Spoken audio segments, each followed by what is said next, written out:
মেয়েদের অভিনয় যে কতটা ভয়ঙ্কর, মেয়েরা যে বেঈমান, মেয়েরা যে বিশ্বাসঘাতক, আজকের গল্পটা না শুনলে তোমরা বুঝতেই পারবা না। তো গল্পটা সবাইকে শেষ পর্যন্ত শোনার অনুরোধ রইল। গল্পটা একটা সৌদি প্রবাসী ভাইয়ের। ভাইয়াটা চোখে পানি নিয়ে বুকে পাথর চাপা দিয়ে এভাবেই বলতেছিল, ভাইয়া, আমি 2023 সালের জানুয়ারি মাসে সৌদি আসি।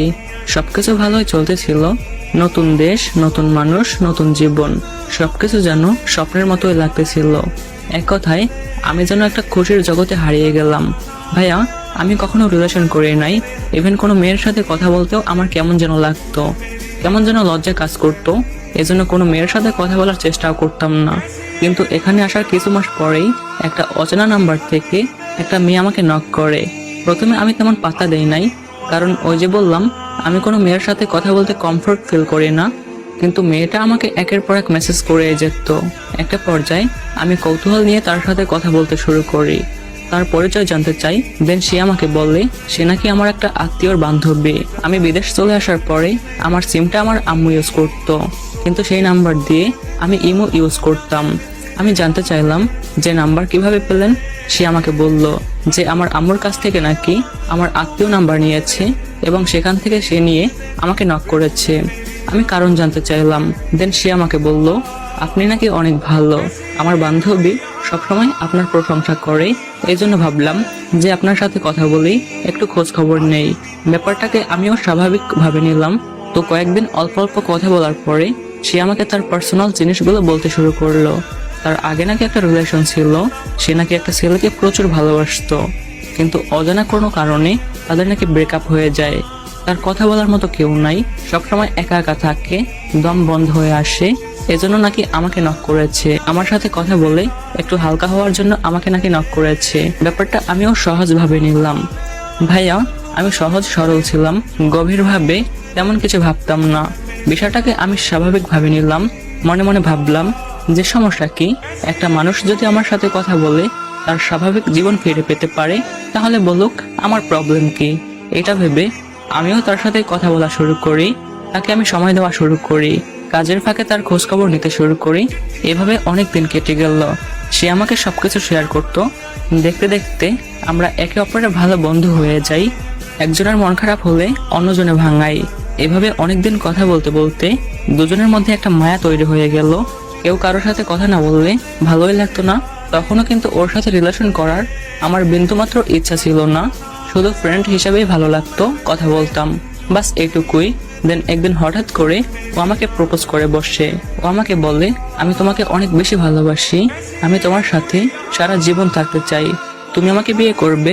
তার প্রতি আমার মায়া কাজ করলেও তার সাথে রিলেশন করার আমার কোনো ইচ্ছেই ছিল না, কারণ আমার বড় ভাই রিলেশন করে বিয়ে করেছে।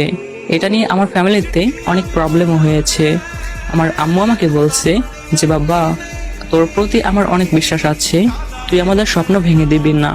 আমিও আমার আম্মুকে কথা দিয়েছিলাম যে, আম্মু, আমি কথা দিলাম এমন কোনো কাজ করব না যাতে তোমরা কষ্ট পাও। আমার গ্রামের একটা মেয়ে আমাকে অনেক বেশি ভালোবাসতো, কিন্তু আমার আম্মুর সেই কথার জন্য আমি একদমই রিলেশনে জড়াতে চাইনি।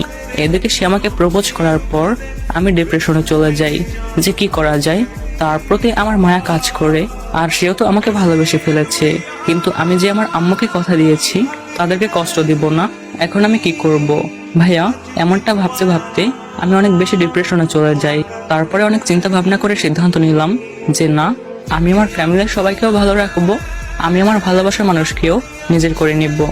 ভাইয়া, তাকে ভালোবাসার মানুষ বলছি এজন্য যে তার সাথে কথা বলতে বলতে আমি তার মায়ায় পড়ে যাই, তার প্রতি আমার মায়া কাজ করতে থাকে। আর কারোর প্রতি মায়া তৈরি হওয়া মানেই ভালোবাসা সৃষ্টি হওয়া। যাই হোক, পরে অনেক ভেবে চিন্তে আমি তাকে বললাম, দেখো, আমি তোমাকে একটা শর্তে বিয়ে করতে পারি, আমার সব কথা শুনতে হবে, আমি যা বলবো তাই করতে হবে, যেমনটা বলবো তেমনটাই করতে হবে, কোনো ছেলের সাথে কথা বলা যাবে না, প্রয়োজন ছাড়া বাসার বাইরে বের হওয়া যাবে না, সবসময় পর্দা করতে হবে, নামাজ পড়তে হবে। এমন কথা শুনে সে যেন আনন্দে আত্মহারা। সে আমাকে বলে, তুমি যা বলবা আমি তাই করব, তোমার সব কথা শুনবো, তুমি শুধু আমাকে বিয়ে করো। দেন আমাদের রিলেশন শুরু হয়। সত্যি বলতে ও আমার কথা অনুযায়ী সবকিছু করতো, বোরকা পরতো, পর্দা করতো, প্রয়োজন ছাড়া বাসার বাইরে যেত না, এক কথায় আমার মনের মতো চলতো। ওর এমন আচরণ দেখে আমি ওর প্রতি পুরোপুরি আসক্ত হয়ে যাই। ভাইয়া, ও আমাকে এত বেশি ভালোবাসতো যে আমি সামান্য বকা দিলেও ও কান্না করে ফেলতো।